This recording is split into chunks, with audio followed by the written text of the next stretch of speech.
Hello viewers, welcome to another blog. আজকে যে বিষয়ে কথা হবে সেটা হলো যে রানিং অ্যান্ড জগিং দুটি কি সেম, না এই দুটোর মধ্যে কোনো পার্থক্য আছে, সেই বিষয়ে আজকে কথা বলবো। তো চলুন আজকের ব্লগটা শুরু করা যাক।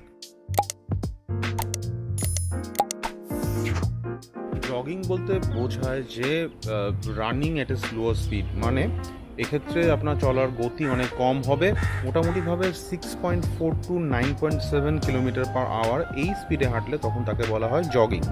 আর এর থেকে বেশি স্পিডে চললে তখন সেটা হলো রানিং। আর একটা খুব বেসিক ডিফারেন্স আছে এই দুটি এক্সারসাইজের মধ্যে। জগিংয়ের ক্ষেত্রে সাধারণত আমাদের বডির সাথে আর্থের কন্ট্যাক্ট সবসময় মেনটেন থাকে, অর্থাৎ আমাদের একটা পা সবসময় কিন্তু গ্রাউন্ডে থাকে। কিন্তু রানিং হচ্ছে এমন একটা এক্সারসাইজ যেক্ষেত্রে কিন্তু এই কন্ট্যাক্টটা যে সবসময় থাকবে এমন নয়, কিছুটা সময় হয়তো সাময়িকভাবে কিন্তু সেই কন্ট্যাক্টটা নাও থাকতে পারে।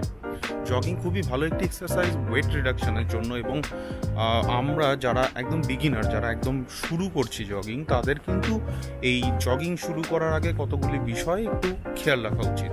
আমরা যখন জগিং শুরু করছি, শুরুতেই কিন্তু আমাদের সপ্তাহে 7 দিন আধ ঘন্টা বা 40 মিনিট করে যে জগিং করা উচিত এমন নয়। শুরুতে কিন্তু আমরা মোটামুটিভাবে 3 থেকে 4 দিন সপ্তাহে করতে পারি, এবং যখন আমরা করছি তখন আমরা মোটামুটিভাবে 20 থেকে 30 মিনিট অ্যাটলিস্ট, মানে এই ডিউরেশনে আমরাই জগিং শুরু করতে পারি। আর জগিং শুরু করার আগে মর্নিংয়ে আমাদের মিনিমাম 5 থেকে 7 মিনিট কিন্তু ফ্রি হ্যান্ড এক্সারসাইজ, মানে আমাদের যে সমস্ত জয়েন্টগুলি আছে সেগুলিকে সামান্য স্ট্রেচ করা উচিত।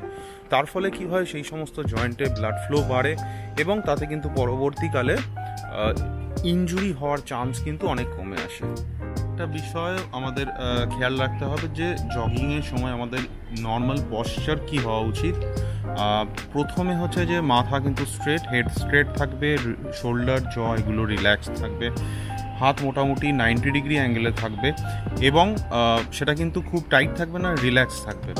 যখন প্রত্যেকটা স্টেপ ফেলাবে, স্টেপগুলি কিন্তু যেন কোনোভাবেই হিল বা টোয়ের উপর না পড়ে, পায়ের মিডলটা যেন গ্রাউন্ড টাচ করে, এবং গ্রাউন্ড টাচ করার সময় যেন খুব বেশি ফোর্স না দেওয়া হয়, যেন খুব জেন্টলি রাখা হয়। আরেকটা ব্যাপার খুব গুরুত্বপূর্ণ, যখনই আমরা জগিং শুরু করব, শুরু করার আগে কিন্তু আমাদের 5-10 মিনিট বা বেটার হয় অ্যাটলিস্ট 15 মিনিট যেন আমরা একটু ওয়াক করে নিই। ওয়াক করার পরে তারপরে জগিং শুরু করলে বেটার, সেক্ষেত্রে মাসেল অনেক বেশি রিল্যাক্স থাকে, মাসেল ইঞ্জুরির চান্সেস অনেক কমে।